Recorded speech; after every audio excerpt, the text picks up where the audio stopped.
Okay, so we just got done with the divisional round and we got four, or I guess like 3.5 really good games. So let's not waste any time and let's jump right into the games. Welcome everyone, loyal doormats, to the Chiefs' domain, Arrowhead, where all dreams go to die. But you know, you have to respect the atmosphere the Chiefs have, man. Arrowhead is just such a hard place to win. And it doesn't feel like the playoffs until you hear the chants from the crowd in Kansas City, right? The playoffs haven't truly started yet until you hear the chant. And what we got afterwards and during this game was, well, very expected again. I don't know what else to say. The Chiefs hadn't played a football game in like a month and looked rusty as hell early on, and both these teams are just boring as and for Houston, at least.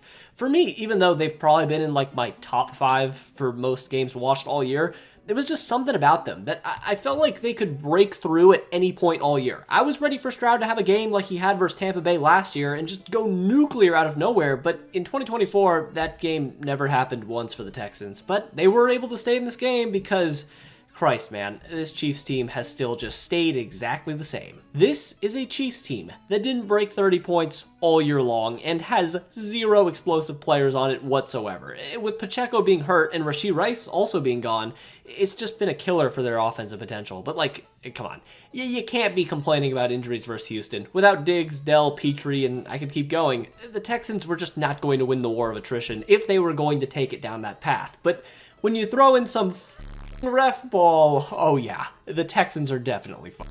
Still, the Texans could have had a similar spark plug play like last week versus the Chargers when CJ Stroud lowered the boom and the team actually felt something. There was energy, but then Stroud got sacked for what would be the 63rd time this game, and Mahomes did Mahomes things. But look, let's talk about the refs of this game, okay? Let's talk zebras. So, bad calls have been happening all year. This wasn't a good year for refs. Have there been worse? Yes, but like the calls that went the Chiefs' way were calls that I was complaining about during like Jaguars-Titans. And nobody cared back then, but just because it's the Chiefs, everyone piles on. Which is not a bad thing. They're right. There were bad calls, and it did affect the game for the Chiefs. Things need to change. I don't know. It damn near feels like at times the NFL is giving the Chiefs these calls just to like hate bait us. And yeah, it's working if that conspiracy is true. But at the same time, look at a play like this. This is why people hate the Chiefs so much. This is like peak LeBron stuff. Mahomes flopped out of bounds, something the NFL needs to eliminate from the game, but then he proceeds to make a play like this. So yeah, the Chiefs were just better. And after that cataclysmic 4th down sequence, the Texans just couldn't overcome their biggest flaw all year. The offensive line. I still have no issue with CJ Stroud's development. I think he's still a star, but for what it's worth, morally, I don't know if I should be saying this, but I feel like a younger Deshaun Watson was a better prospect than CJ Stroud. Not saying CJ Stroud isn't still amazing and is the future, but Deshaun Watson was really good, and I don't know, man. This Texans team has a lot of potential on the defensive end, and they will be back in the future. But for now, all hail the Chiefs. My cock is throbbing.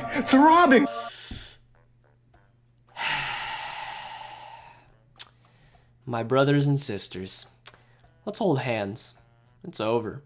The 2024 Detroit Lions season is over. I'm not even a Lions fan. I'm not, but I don't know. The human element in me was rooting for the Lions. Yes, the Commanders have suffered a lot as well, but the Lions deserved this season. They deserved better. This was one of the most explosive offenses in NFL history, but injuries, and more injuries on both sides of the ball took that away from them. As well, they ended up playing their worst game of the season in the biggest game of the year. I wanted to suspend disbelief, man. I really did. But just like last year versus the 49ers, there's that sinking feeling at the bottom of your heart that says, what if nothing changes? But that's my Lions sob story, because it's time to give the Commanders some real credit, man. They are playing some amazing football right now. Cliff Kingsbury should be right back on the head coaching market damn near. The man just out-coordinated Ben Johnson arguably throughout this game, and this game was just amazing, dude. This is football at its best in my eyes. Big risk from both sides. Creative play calling. It was literally human chess. And that screen pass to Terry McLaurin versus the blitz. Oh my God. Perfect play call. Perfect. And after that happened, we knew we were getting a battle. And we did. But for only about another quarter and a half. It's just a shame, man. Jared Goff picked a horrid time to have his second worst game of the year, and I don't want to overreact, I really don't, but all I'm saying is the Rams went out and got Stafford for a reason, and they have a Super Bowl for a reason too. And I saw someone say this, and I completely agree. You can't win a Super Bowl because of Jared Goff, but you can lose a Super Bowl because of him. He has the ability to win a Super Bowl, obviously, but he needs a lot of help. He's not going to go into takeover mode. And when you allow 31 points and have 3 turnovers in the first half, that's not enough, man. It's just not enough. God, this team really just missed a golden opportunity, especially with how open the NFC seems. But yeah, they just ran into one of the most magical teams we've damn near ever seen. This Commanders team feels kind of similar to the 2021 Bengals with just more flair, and Jaden Daniels just took over in this game. He made like maybe one mistake. He missed like one pass, but besides that, perfect game. The Commanders dominated the second half. Terry basically called game. What a call from Cliff Kingsbury, and that's it. The best regular season the Lions may ever have, ever, is over. 0 playoff wins from the entire NFC North. No one saw that coming, but Lions fans, I know it's hard. It feels like this is the lowest point you could possibly be at, but just keep your head up, okay? It's going to be hard. It's going to hurt for a while, but this is just the beginning for you guys. Just hand over Ben Johnson and everything will be fine. Woo! More snow football. I'm always down. This is football again. This is it. 2 teams with Super Bowl experience slamming into each other for a few hours. This is entertainment. And I'm going to keep it $1.50 with you. I know I've been disrespectful to the Rams all year. The Rams were probably like my 3rd most watched team, but I got to give them credit. They're playing their best football right now. And it's wild that despite having 2 first-round picks since 2016, they've built a young defense through the draft. Jared Verse is amazing, and the Rams defense quite literally almost stole this game versus the Eagles, breaking countless sack records. And after Saquon Barkley scored that touchdown that, he does because he's Saquon Barkley, the Rams defense did solid enough, once again, for their talent level. And the Rams just slowly stuck around. They wouldn't go away, despite turning it over twice and forcing sort of 0 turnovers, which, okay, let's talk about Jalen Hurts, man. I have a weird relationship with this Eagles team already, and throughout the whole season. I thought they would fall back into their old ways and would eventually collapse under their own mistakes, and they almost did in this game, but their biggest issue by far, right now, is that Jalen Hurts has just not been the same player since he's been injured versus the Commanders. He's not confident, he's not mobile, and even scarier, there's plays like that throw up to A.J. Brown that was almost picked off, and it can't even be explained by just saying he's playing through injury. So I'm going to assume that Jalen Hurts is not going to be Jalen Hurts for the rest of this season. And if the Eagles aren't going to win a Super Bowl, it's going to be because of Saquon Barkley. And Saquon Barkley, he called game. He's just so good, man. And that O-line is filthy. A walk-off touchdown in the snow, and the Eagles, oh, wait a minute. They're choking.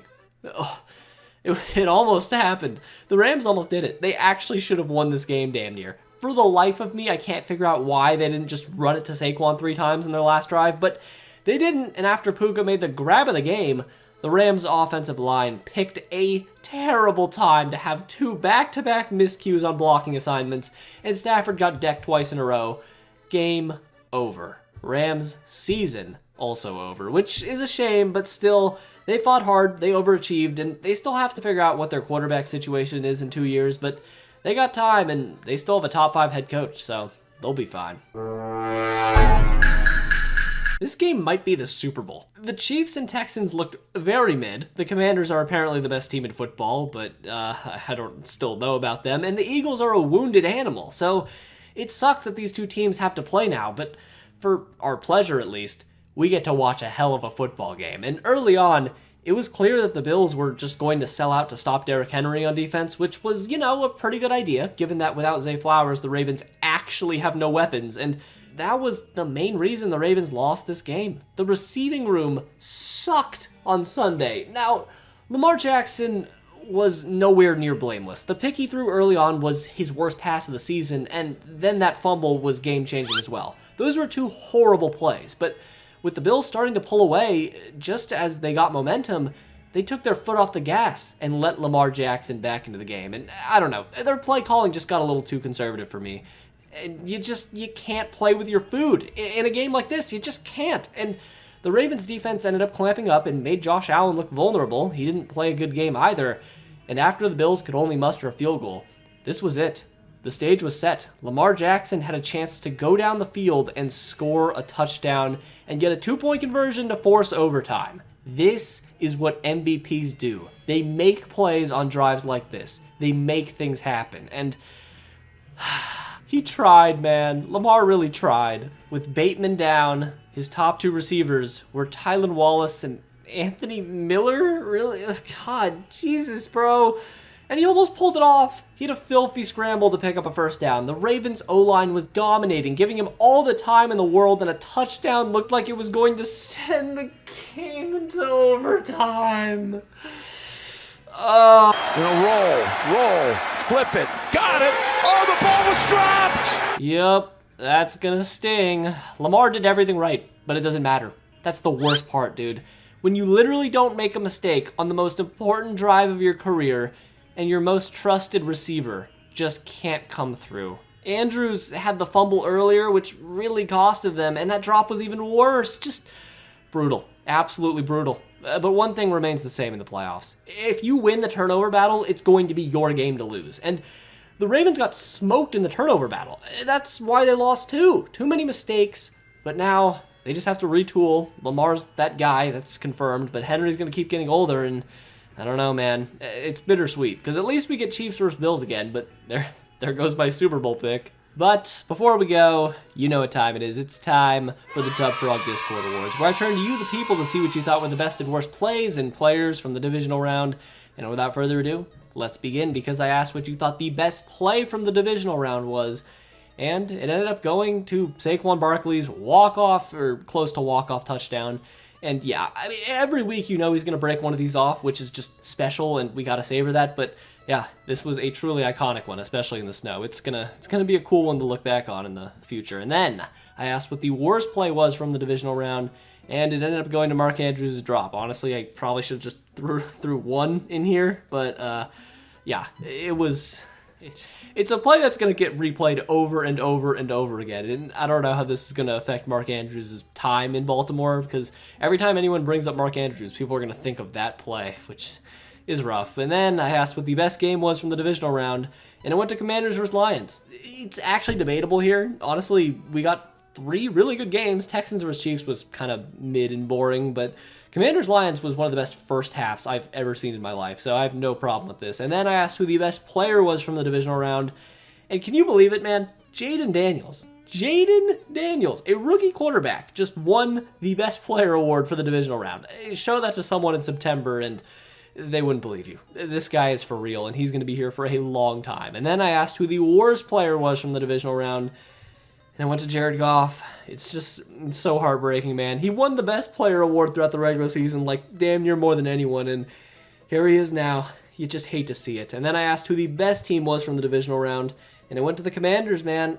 They're just having a ridiculous season, and it just keeps going. This is literally the best season they've had since the 80s, and it's just special, man. I really feel for them. And then I asked who the worst team was from the divisional round, and yeah, subsequently I had to go to the Lions, right? Just disappointing all over. I don't have the heart to talk about them anymore. And then I asked what, the best white girl song was. I was in a mood, I'm gonna be honest, and, out of all the options, it ended up going to Party of the USA. I mean, it's a classic, but, I'll keep my opinions to myself. But anyways, if you like this video, then subscribe, because I got a lot of videos on the channel just like this one. And if you did like this video, watch this video I did a few days ago on the Denver Broncos and their rebuild to Bo Nix and what they have now. It's pretty good, trust me. And thanks to all my Patreons for pledging $1.